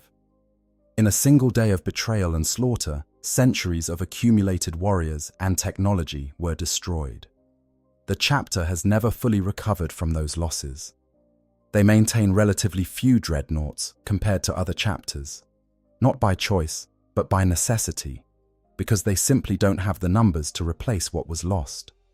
Each remaining dreadnought is precious beyond measure, a link to a past that grows more distant with every passing century. The War of the Beast in M32 saw entire chapters destroyed by Ork attacks, their fortresses stormed and their relics scattered. Some of these chapters had dreadnoughts dating back to the heresy or even earlier. When the fortresses fell, when the chapters were annihilated, what happened to those ancient warriors? Some probably fought to the last, choosing death over capture. Others might have been cut off, isolated, left to sleep in sealed chambers that were never opened again. And some, inevitably, must have fallen into Ork hands and suffered fates similar to what we've described. The space hulks that drift through the galaxy are full of such losses. Ancient vessels fused together by warp energies, containing technology from eras long past. Boarding parties from both the Imperium and various xenospecies regularly explore these hulks, searching for anything valuable.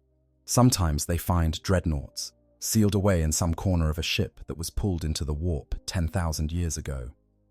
Sometimes these dreadnoughts can be recovered and restored. Other times they're too damaged, too degraded, or have fallen into the hands of enemies before Imperial forces can claim them. There are also the chapters who have been destroyed entirely, their names struck from records or simply forgotten over the millennia. Each of these chapters probably had dreadnoughts, honored ancients who should have been the keepers of their history. When the chapters fell, what became of these warriors? Some might have been transported to Terra, added to the vast repositories of the Adeptus Mechanicus, where they sleep in climate-controlled vaults, waiting for a purpose that will never come. Others are probably still out there, in abandoned fortress monasteries or derelict ships, sleeping and unaware that the chapters they served no longer exist. Different chapters would respond differently to news of a lost dreadnought being found by Orks, and understanding these varied responses helps illuminate the deep cultural differences that exist within the Adeptus Astartes.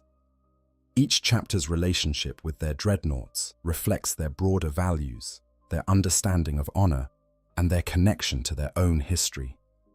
The Ultramarines, with their strict Codex Astartes adherence and practical mindset, would approach this situation with characteristic calculation.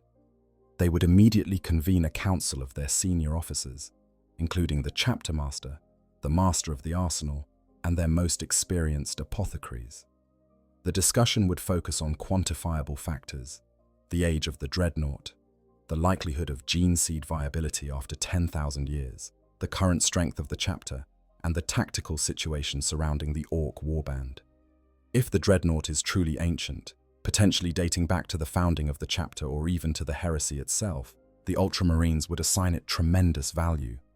This isn't just sentimentality.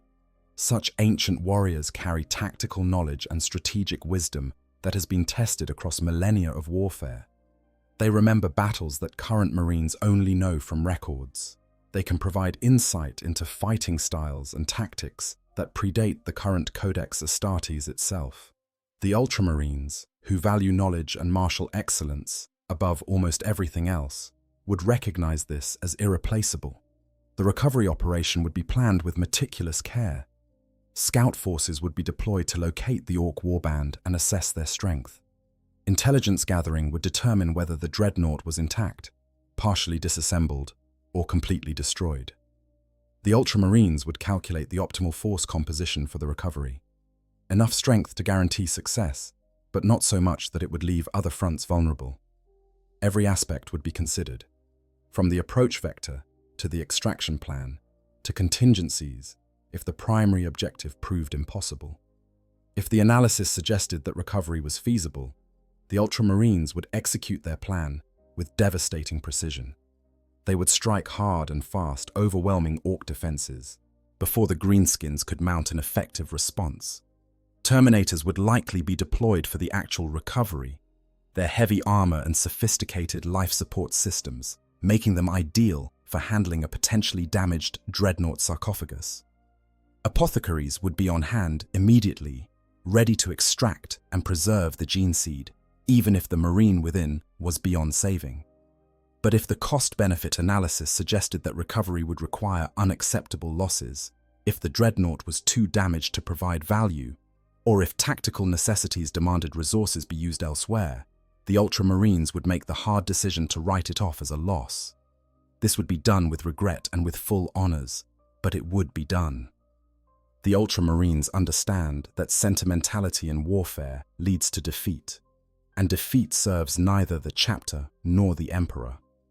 They would mark the warrior as fallen with honor, record the loss in their archives, and move forward. This pragmatism is sometimes criticized by other chapters as cold, but the Ultramarines would argue it's simply realistic. The Space Wolves present a stark contrast to Ultramarine pragmatism. For the Sons of Fenris, the discovery that one of their own had been lost to Orks would ignite a fury that transcends tactical calculation. Their reverence for their ancestors, their connection to their history through the sagas, would make abandoning one of their own literally unthinkable. The very suggestion would be met with snarls and accusations of dishonor from even the most level-headed wolflord. The Space Wolves don't just honor their dreadnoughts. They revere them as living connections to their chapter's legendary past. Every dreadnought in the Fang has stories that stretch back centuries or millennia. They knew brothers who are now legends. They fought in campaigns that shaped the chapter's identity. They remember Leman Russ, not as a myth or a distant Primarch, but as their Wolf King, their lord, someone they stood beside in battle. This makes them irreplaceable in ways that go beyond mere combat capability. When word reached the Fang that one of their dreadnoughts had been found by Orks, the response would be immediate and overwhelming. The Great Wolf would convene the Wolf Lords, but the discussion wouldn't be about whether to mount a recovery operation. It would be about who gets the honor of leading it. Companies would volunteer en masse. Young Bloodclaws would practically beg for the chance to prove themselves in such a sacred mission. Even the Longfangs, typically more reserved, would push to be included, viewing it as a duty to their fallen brother. The operation itself would be more raid than surgical strike. Space Wolves don't do careful and measured when their honor is at stake. They would descend on the Orc warband like a winter storm on Fenris, all fury and righteous violence. Thunderwolves would tear through Orc lines. Grey Hunters would advance with bolters roaring. Wolf Guard would seek out the biggest Orcs to challenge in single combat, because that's how the Space Wolves do things. The entire assault would have a primal, elemental quality to it that other chapters might consider reckless, but which the Space Wolves see as the only proper way to fight. If they found the Dreadnought intact, they would extract it with a reverence usually reserved for sacred relics, which in their view is exactly what it is. If they found it damaged or destroyed, they would recover every piece they could find, treating each fragment as precious. And if they found the Marine had been killed and the gene seed lost, they would make the Orcs pay for their desecration in blood.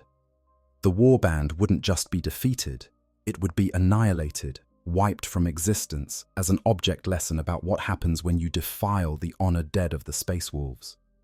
The aftermath would see the recovered dreadnought or its remains return to the Fang with full ceremony.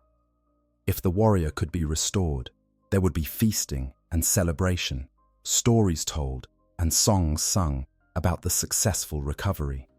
If they could not, if all that returned was a broken shell and whatever fragments could be salvaged, the funeral rites would shake the halls of the fortress monastery. The dreadnought would be interred in the chapter's halls of remembrance, and its story would be added to the sagas, a tale of a brother lost and recovered, of duty extending beyond death, of the bonds that connect Space Wolves across the ages. The Dark Angels would approach the situation with their characteristic mixture of martial excellence and paranoid secrecy. Before any decision about recovery was made, the Inner Circle would need to investigate whether the Dreadnaught's loss was connected to the Fallen. This might seem like paranoia to outsiders, but for the Dark Angels, it's a legitimate concern that colors every action they take. The investigation would be thorough and absolutely clandestine. Interrogator chaplains would scour records looking for any connection between the Dreadnought and the Fallen. They would check whether the unit it was attached to ever encountered fallen angels, whether its last known location was near any suspected fallen activity, whether its disappearance coincided with any of the countless incidents the Dark Angels have spent 10,000 years investigating. Every detail would be scrutinized, every possibility considered, because the Dark Angels cannot afford to let anything related to their shame escape their control. If the investigation suggested even the slightest possibility that the Dreadnought's fate was connected to the Fallen, the response would be swift and overwhelming. The Deathwing would be deployed in full force, their Terminator armor painted bone white in honor of ancient Caliban. The recovery operation would be conducted with absolute secrecy, unauthorized observers eliminated without hesitation, all evidence carefully controlled. The Dark Angels would recover the Dreadnought not primarily because it was a fallen brother, though that matters, but because it might contain information or evidence related to their hidden quest. If the investigation found no connection to the Fallen, the Dark Angels would still mount a recovery operation, but with different priorities. The mission would be handled by the Ravenwing or regular Dark Angels companies rather than the Deathwing. The secrecy would be less absolute, though still present because the Dark Angels are constitutionally incapable of being completely open about anything. The operation would be executed with the same tactical excellence the Dark Angels bring to everything they do, but without the desperate urgency that characterizes Fallen-related missions. In either case, the recovered Dreadnought would be closely examined by the chapter's interrogator chaplains before being restored to service. Any memories it retained would be carefully extracted and analyzed. Any information about its last mission would be scrutinized for relevance to the chapter's secret mission. Only after this exhaustive investigation would the Dreadnought be allowed to rest, or, if possible, be restored to active service.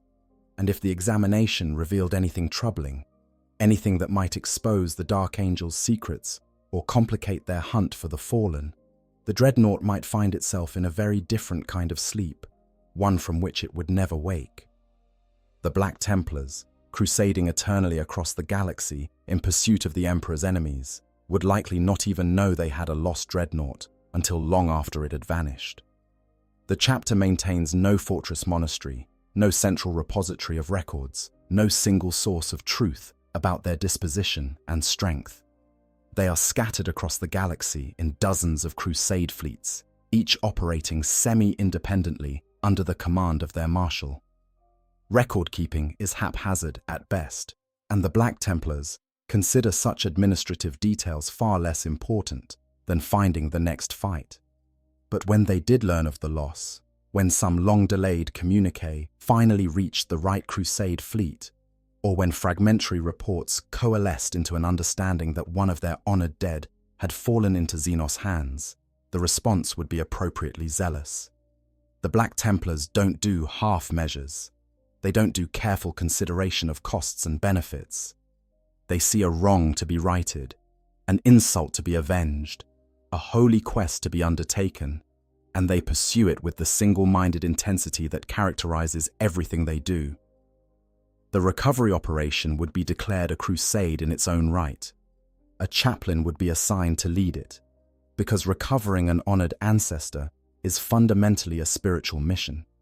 Battle brothers would volunteer in numbers, far exceeding what's tactically necessary, because serving in such a crusade would be considered a high honor. The fleet would divert from whatever campaign they were currently pursuing, because to the Black Templars, recovering one of their own is worth any delay in their eternal war against the Emperor's enemies. The assault would be characterized by extreme aggression, even by Black Templar standards. They would hit the Ork warband like the wrath of the Emperor made manifest. Chainwords revving and bolt pistols blazing. There would be no finesse, no surgical precision, just overwhelming force applied with absolute conviction. The Black Templars would fight their way to the Dreadnought's location through however many Orks stood in their way, considering each fallen greenskin a small payment against the debt the Xenos owed for their desecration. If they recovered the Dreadnought intact, it would be restored to service with the fleet itself, becoming part of the crusading force. The Black Templars would see this as appropriate. Their warriors don't retire to monastery halls. They fight until they die, and their Dreadnoughts should do the same. If they recovered only the gene seed or the Dreadnought's remains, these would be carefully preserved and carried with the fleet, because the Black Templars believe in keeping their honored dead close, in maintaining physical connections to their history, even as they surge forward into new battles. The Blood Angels and their successor chapters would approach this situation with a unique combination of artistic reverence and barely controlled fury. For them, Dreadnoughts are not just honored warriors but tragic figures, heroes who have been denied the death they arguably deserve, forced to continue serving in bodies that can no longer feel or touch or experience the world except through mechanical senses. Many Blood Angels Dreadnoughts contain warriors who are struggling with the Black Rage, that genetic curse that haunts all sons of Sanguinius, and their entombment was as much about preservation as punishment. The news that one of their ancient dead had been lost to Orks would strike the Blood Angels on multiple levels. There would be the obvious military concern about lost gene seed and combat capability. There would be the spiritual horror at the desecration of an honored ancestor. But there would also be something deeper, a feeling that one of their own had been abandoned to suffer alone, cut off from the chapter that should have protected them. This would resonate with the Blood Angels' own fears of isolation, of being lost to the rage, and becoming something unrecognizable. The chapter master would almost certainly authorize a recovery operation, but it would be framed in artistic and spiritual terms as much as military ones. The Blood Angels see themselves as defenders of beauty and culture in a brutal galaxy, and recovering one of their honored dead would be presented as an act of salvaging something precious from the crude destruction that Orks represent. The operation would be planned carefully because the Blood Angels are still disciplined warriors, but there would be an emotional investment that goes beyond tactical necessity. The force dispatched would likely include Sanguinary Guard, the chapter's elite, because recovering an ancient warrior deserves the chapter's finest. Sanguinary priests would accompany them to handle the gene seed with appropriate care and reverence. The assault would be swift and brutal, the Blood Angels' barely controlled aggression, finding perfect outlet in the righteous fury of avenging a fallen brother. When they fight for something they truly care about, the Blood Angels are among the most dangerous warriors in the galaxy, combining Space Marine skill with the legacy of their Primarch's martial prowess. If they recovered the Dreadnought and could restore it, the Blood Angels would do so with tremendous ceremony. The warrior within would be honored not just for their combat record, but for their endurance, for having survived isolation and abandonment and whatever the Orks might have done to them. They would be recognized as having suffered, and in a chapter haunted by the memory of their Primarch's death, suffering carries profound weight. The Dreadnought would be restored and maintained with the care the Blood Angels bring to all their sacred relics, treated as a work of art as much as a weapon of war. The Dark Angels would approach the situation with their characteristic mixture of martial excellence and paranoid secrecy. Before any decision about recovery was made, the Inner Circle would need to investigate whether the Dreadnought's loss was connected to the Fallen. This might seem like paranoia to outsiders, but for the Dark Angels, it's a legitimate concern that colors every action they take.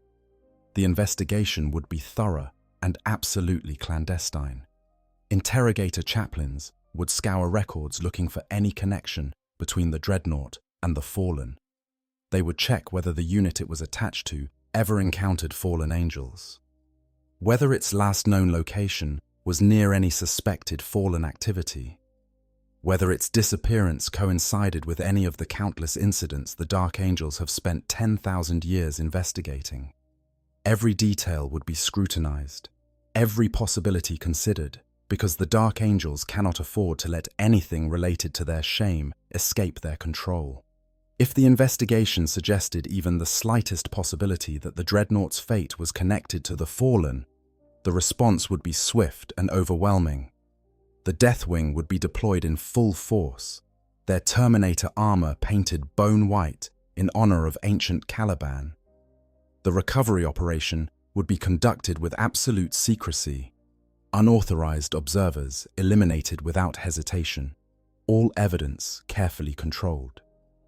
The Dark Angels would recover the Dreadnought, not primarily because it was a fallen brother, though that matters, but because it might contain information or evidence related to their hidden quest. If the investigation found no connection to the Fallen, the Dark Angels would still mount a recovery operation, but with different priorities. The mission would be handled by the Ravenwing or regular Dark Angels companies rather than the Deathwing. The secrecy would be less absolute, though still present, because the Dark Angels are constitutionally incapable of being completely open about anything. The operation would be executed with the same tactical excellence the Dark Angels bring to everything they do, but without the desperate urgency that characterizes Fallen-related missions. In either case, the recovered Dreadnought would be closely examined by the chapter's interrogator chaplains before being restored to service. Any memories it retained would be carefully extracted and analyzed. Any information about its last mission would be scrutinized for relevance to the chapter's secret mission. Only after this exhaustive investigation would the Dreadnought be allowed to rest or, if possible, be restored to active service. And if the examination revealed anything troubling, anything that might expose the Dark Angels' secrets or complicate their hunt for the Fallen, the Dreadnought might find itself in a very different kind of sleep, one from which it would never wake. The technical reality of ancient systems. To truly understand what happens when a Dreadnought sleeps for 10,000 years, we need to consider the technical realities that the Imperium rarely acknowledges publicly. The Adeptus Mechanicus presents Dreadnought technology as sacred and eternal, blessed by the machine god, and capable of functioning indefinitely with proper maintenance. But the reality is considerably more complex and, in many ways, more fragile. Dreadnought chassis are indeed built to last. The ceramite armor can withstand punishment that would vaporize lesser vehicles. The adamantium frame is strong enough to support the massive weight of weapons and systems. The reactor cores are miniature masterworks of engineering, capable of providing power for centuries without refueling. But all of this durability assumes something crucial: regular maintenance by trained tech priests who understand the systems they're working with. When a Dreadnought goes into stasis sleep, its systems are carefully prepared for dormancy. The reactor is reduced to minimal output, just enough to maintain the life support systems and keep the machine spirit from growing cold and inactive. Lubricants are applied to every joint and servo to prevent seizing. Protective coatings are applied to exposed circuitry to prevent corrosion. The amniotic fluids in the sarcophagus are refreshed and treated with preservatives. The whole process is part ritual and part maintenance, a combination of technical expertise and religious devotion that characterizes all Mechanicus work. This preparation assumes that the Dreadnought will be wakened within a reasonable time frame, measured in decades or at most a few centuries. The preservatives will last. The lubricants will maintain their viscosity. The reactor will continue its minimal operation without degradation. And most importantly, tech priests will be available to perform regular checks and address any problems that arise during sleep. But 10,000 years changes everything. The preservatives break down, becoming less effective or even actively corrosive as their chemical structure degrades. The lubricants solidify or evaporate, leaving servos that were supposed to move smoothly seized solid from disuse. The reactor continues operating, but 10 millennia is a long time even for systems designed for longevity. Components wear, efficiency decreases, power output becomes increasingly unreliable. The amniotic fluids present their own problems. They're not just water or simple chemical solutions, but complex mixtures designed to preserve organic tissue, while also serving as a medium for the neural interfaces that connect the Marine's brain to the Dreadnought systems. Over time, this mixture changes. Impurities accumulate. Chemical reactions occur slowly, but inevitably. The fluid's ability to preserve tissue degrades, meaning the marine's body, already reduced to its most basic components, begins to suffer from accelerated aging and cellular breakdown. The neural interfaces are particularly vulnerable to long-term degradation. They rely on incredibly precise connections between organic neurons and mechanical sensors. Any degradation in the interface medium, any corrosion in the connectors, any drift in the calibration creates gaps in the connection. These gaps mean that when the Marine tries to control the Dreadnought, their commands aren't transmitted properly. They think, move left arm, and nothing happens, or the wrong arm moves, or the movement is jerky and imprecise. It's like trying to control a body with severe nerve damage, where signals from the brain get lost or garbled before they reach their destination. The life support systems face similar challenges. They need to regulate temperature, filter waste products from the amniotic fluid, provide nutrients if the marine's body still has any digestive capability, and monitor dozens of biological parameters to ensure the organic components remain viable. All of this requires sensors that remain calibrated, pumps that continue operating, filters that don't become clogged or degraded. 10,000 years is long enough for any of these systems to fail, and the failure of even one component can cascade through the entire life support network. Then there's the machine spirit to consider. The Mechanicus teaches that all complex machinery possesses a spirit that must be honored and appeased. Whether this is literally true or simply a useful metaphor for emergent complexity in sophisticated systems, the practical reality is that machines do seem to develop personalities over time. They have quirks, preferences, ways of operating that defy pure mechanical explanation. A Dreadnought's machine spirit is particularly strong, perhaps because of the human consciousness that dwells within it, perhaps because of the millennia of use and reverence that has accumulated around it. But what happens to a machine spirit that sleeps for 10,000 years? Does it dream? Does it grow cold and distant, losing the warmth that comes from regular interaction and use? Does it begin to forget how it's supposed to function, its protocols and routines degrading like the Marine's organic memories? The Mechanicus has rituals for awakening dormant machine spirits, prayers and incantations designed to coax them back to full awareness.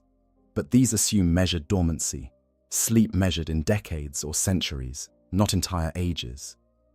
When an Ork mech boy starts tinkering with such an ancient system, they're dealing with all of these accumulated problems simultaneously. The machine spirit, if it can be said to have opinions, is not pleased about crude hands violating its sanctified systems. The degraded components don't respond the way the mech boy expects based on their instinctive understanding of technology. The neural interfaces, barely functioning even before Ork intervention, become even more unreliable when replaced with crude Ork equivalents. The whole system is balanced on a knife's edge between complete failure and barely functional operation. And yet, paradoxically, Ork modifications might actually help in some ways. The sophisticated Imperial systems are designed for precision and efficiency, qualities that become liabilities when components have degraded. The crude Ork replacements are less efficient but more robust, less precise but more tolerant of imperfect conditions. When a servo has seized from 10,000 years of disuse, replacing it with a crude hydraulic system that just pushes things with brute force might actually work better than trying to make the original mechanism function properly. This is where Wa energy becomes crucial in unexpected ways. The collective Ork belief that something will work can bridge gaps that pure engineering cannot. A Dreadnought's targeting system, degraded to near uselessness, gets replaced with an Ork equivalent that shouldn't work at all by Imperial standards. But the mech boy believes it will work, and that belief, reinforced by the psychic field of nearby Orks, makes it function well enough for Ork purposes. It's not as good as the original system when new, but it's better than a 10,000-year-old system that has degraded past the point of reliable operation. The result is a dreadnought that is simultaneously improved and degraded by Ork modifications. Its sophisticated systems have been replaced with crude equivalents that actually function better than the deteriorated originals. Its precision has been sacrificed for reliability. Its efficiency has been traded for robustness. From an Imperial perspective, this is desecration. From an Ork perspective, it's proper customization. And from a purely technical standpoint, it might be the only thing keeping the ancient machine functional at all. This raises uncomfortable questions about the nature of technology in the Imperium. The Mechanicus insists that the old ways are best, that ancient technology is superior to anything the current age can produce, that innovation is suspect and tradition is paramount. But if Ork modifications can make a 10,000-year-old dreadnought function better than careful Mechanicus preservation, what does that say about their approach to technology? If crude but robust beats sophisticated but fragile, if belief and conviction can substitute for precision engineering, then perhaps the Imperium's reverence for the past is as much superstition as fact. Of course, the Mechanicus would reject this analysis entirely. They would argue that the dreadnought only needs Ork modifications because it was improperly maintained, that with correct rituals and proper care, Imperial technology functions perfectly for indefinite periods. They would point to Bjorn the Fell-Handed, over 10,000 years old and still functional, as proof that their methods work. They would declare that anything the Orks do to sacred technology is desecration, regardless of whether it improves function, because the spiritual contamination outweighs any material benefits. And they wouldn't be entirely wrong. There's value in reverence, in treating technology with respect and care, rather than as something to be casually modified. The rituals of the Mechanicus, whatever their spiritual significance, also encode important maintenance procedures that preserve function over long periods. The resistance to innovation, while potentially stifling, also prevents the kind of regression that saw the dark age of technology collapse into the age of strife. The insistence on proper procedures, while sometimes seemingly arbitrary, maintains standards that keep critical systems operating. But there's also value in the Ork approach. Practical, adaptable, focused on what works rather than what should work. When faced with a system that's degraded past the point where proper maintenance can restore it, sometimes the best option is to accept that it's broken and rebuild it in a way that functions rather than trying to preserve something that no longer works. Sometimes crude and functional beats sophisticated and dead. This philosophical tension sits at the heart of the Imperium's relationship with its own technology. They're custodians of knowledge they don't fully understand, maintaining systems they can no longer truly replicate, bound by traditions that may have lost their original meaning. The dreadnought, sleeping for 10,000 years and awakening in Ork hands, becomes a symbol of this tension.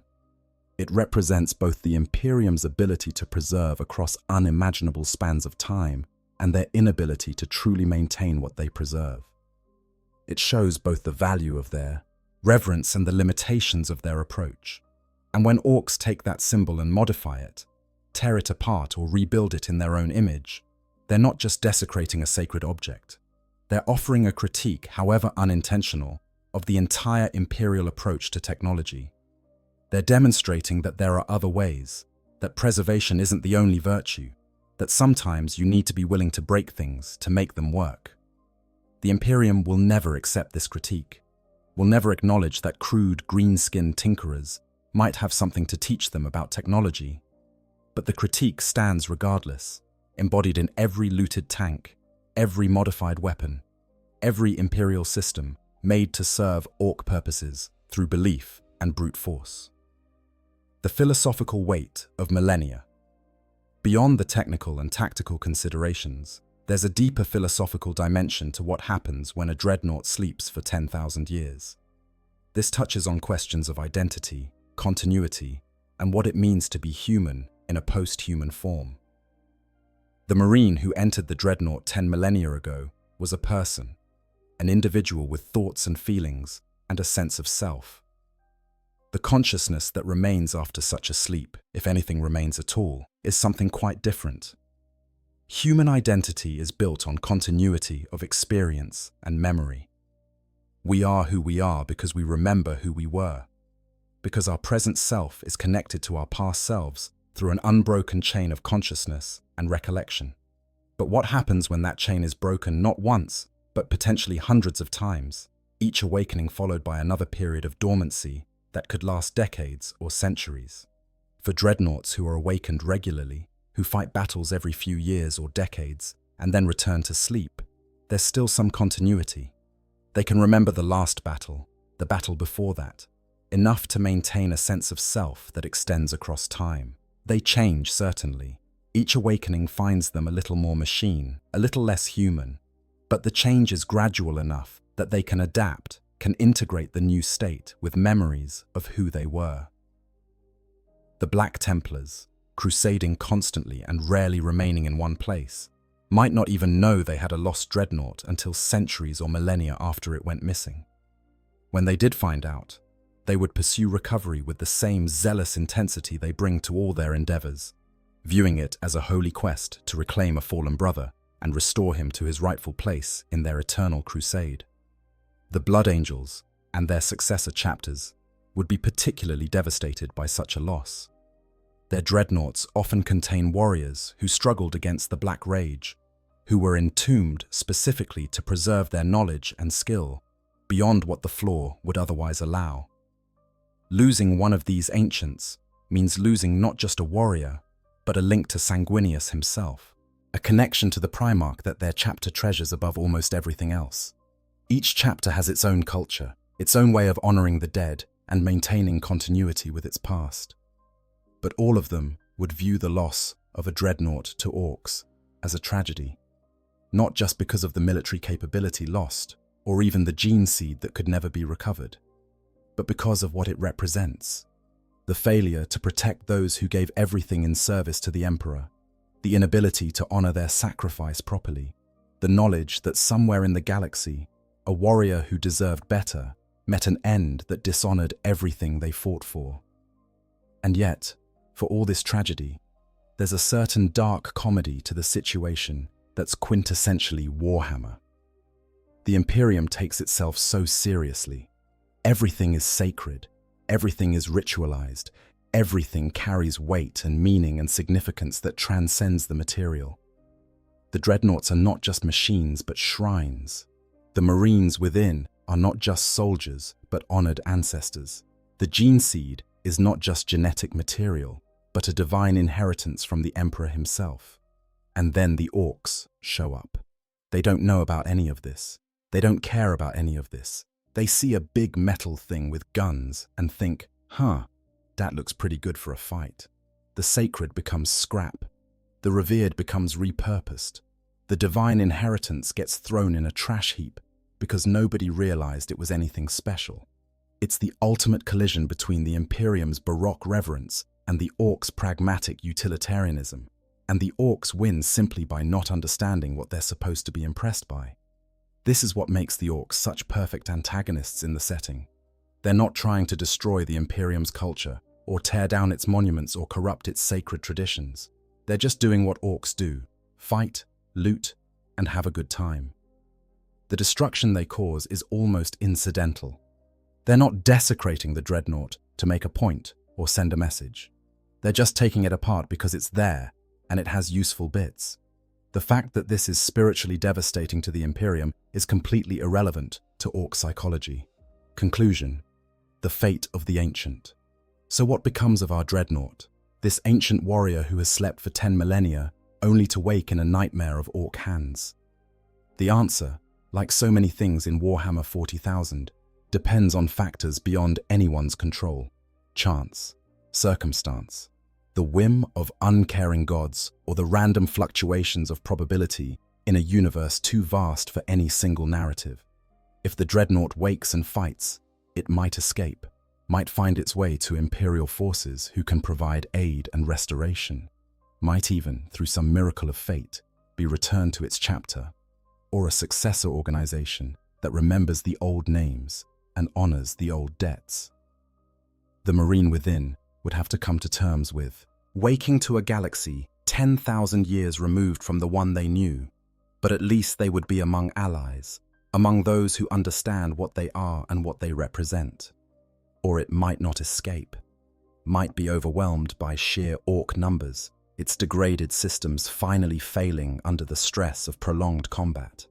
Might fall in battle, its sarcophagus cracked by Ork weaponry, the Marine within finally finding the death that eluded them for so long.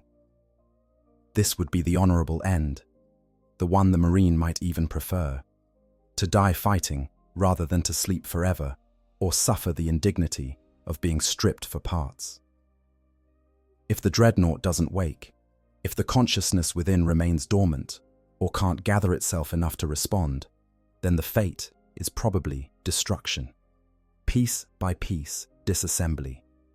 The sacred made mundane. The honored reduced to raw materials. The Marine dying without ever knowing they woke, or dying with just enough awareness to understand what's being done to them, but no ability to prevent it. And the gene seed, that irreplaceable legacy, is almost certainly lost in either scenario. The Orks won't recognize it or preserve it. The Imperium won't know to look for it. Decades or centuries from now, some faction might conquer this Ork settlement and find fragments of Imperial technology among the scrap, but by then, any biological material will be long degraded beyond recovery. The genetic inheritance of heroes becomes organic waste, and the chapter loses a piece of itself that can never be reclaimed. This is the fundamental tragedy of the Imperium in miniature. They build things to last forever, create monuments that span millennia, preserve their heroes in metal tombs that should outlast civilizations. And then the galaxy, vast and uncaring and full of beings who don't respect any of this, just carries on. The Orks don't care about 10,000 years of history. They care about whether something is good for a fight. The monuments crumble. The preservation fails. The forever that was promised turns out to be only as long as no one sufficiently destructive comes along. And yet, there's also something almost liberating about this perspective. The Imperium drowns in its own reverence, weighted down by the accumulated history of 10 millennia, until it can barely move. Everything is sacred. Everything must be preserved exactly as it was. Change is heresy, and innovation is suspect. The weight of the past becomes a chain that binds the present to an endless repetition of old glories that can never be matched or exceeded. The Orks are free of all that. They live completely in the present. The past is irrelevant, except as a source of stories about good fights. The future is just more opportunities for fighting. They take what they want, modify what they take, and if it breaks, they just make something else. There's a purity to that approach, an honesty that the Imperium's elaborate justifications and ceremonies can't match. The Orks know what they are and what they want, and they pursue it with single-minded enthusiasm that would be admirable if it wasn't so destructive. Our Dreadnought represents the collision between these worldviews. 10,000 years of careful preservation meets an Ork with a wrench and curiosity. The result is messy, tragic, and somehow perfectly appropriate for a universe where the only certainty is warfare and the only constant is that nothing lasts forever, no matter how carefully you try to preserve it. So the next time you see a Dreadnought on the tabletop or read about one in the lore, spare a thought for the possibilities. Think about what would happen if this revered machine, this walking shrine, fell into the wrong hands. Imagine the ancient warrior within waking not to the comfort of their chapter's halls, but to Ork hands tearing into their tomb. Consider the gene seed being tossed aside by ignorant scavengers. Contemplate the sacred made profane, the honored reduced to scrap, the eternal cut short by random chance and brutal pragmatism. Because in the grim darkness of the far future, this is always a possibility. The Imperium tries to hold back the tide of entropy, to preserve its heroes and maintain its traditions against the chaos that threatens to consume everything. But the galaxy doesn't care about traditions. The Orks don't respect sanctity, and sometimes despite 10,000 years of careful sleep, despite all the technology and reverence and honor. A warrior's fate is decided by whether an orc with a wrench happens to pull the right lever. This is Warhammer 40,000. This is the universe where hope goes to die and reverence gets stripped for parts. This is what happens when orcs find a dreadnought that's been sleeping for 10,000 years. They wake it up, or they take it apart, or they turn it into something that would horrify its original occupant. And the galaxy, vast and uncaring, simply moves on to the next tragedy, the next battle, the next moment where the sacred meets the profane and loses. Thank you for watching. If you enjoyed this deep dive into one of the darker possibilities of the Warhammer universe, please like and subscribe for more lore content. Let me know in the comments what other scenarios you'd like to see explored. What other dark corners of the 41st millennium deserve investigation? And remember, in the grim darkness of the far future, there is only war. But sometimes there's also dark comedy, unexpected tragedy, and the occasional orc with a really interesting piece of loot they don't quite understand. The Emperor protects. Unless you've been asleep for 10,000 years and wake up to find yourself surrounded by orcs, then you're mostly on your own. Stay safe out there, and I'll see you in the next video.